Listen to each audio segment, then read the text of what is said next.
আওয়ামী লীগ সরকারের আমলে সংঘটিত গুম ও হত্যাকাণ্ডের ঘটনায় মানবতাবিরোধী অপরাধের মামলায় অবসরপ্রাপ্ত মেজর জেনারেল জিয়াউল আহসানের বিরুদ্ধে ট্রাইব্যুনালে সাক্ষ্য দিচ্ছেন পঞ্চম সাক্ষী।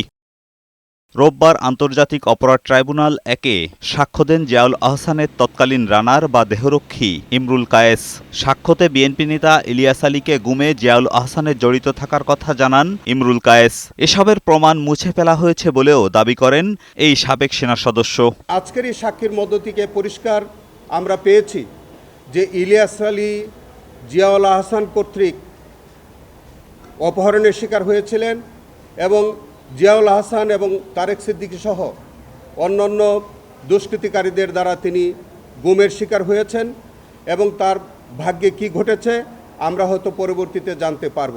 চিফ প্রসিকিউটর বলেন, সাক্ষ্যতে ৭টি ঘটনা তুলে ধরে ৩০ জনের খুনের বর্ণনা দেন ইমরুল কায়েস। এই ৭টি ঘটনায় তিনি প্রায় ৩০ জনকে নির্মমভাবে খুন করার বর্ণনা দিয়েছেন।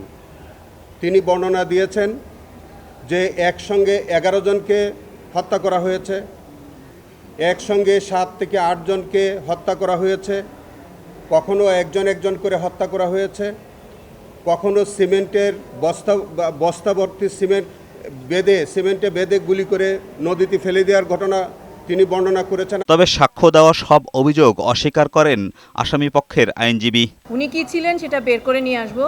উনি যে কথাগুলো বলেছেন এই কথাগুলো মুখস্থ কথা। ইমরুল কায়েসের সাক্ষ্য গ্রহণ শেষ হলে জেরা করবে আসামি পক্ষের আইনজীবী। এজাজুল হক মুকুল, বৈশাখী সংবাদ, ঢাকা।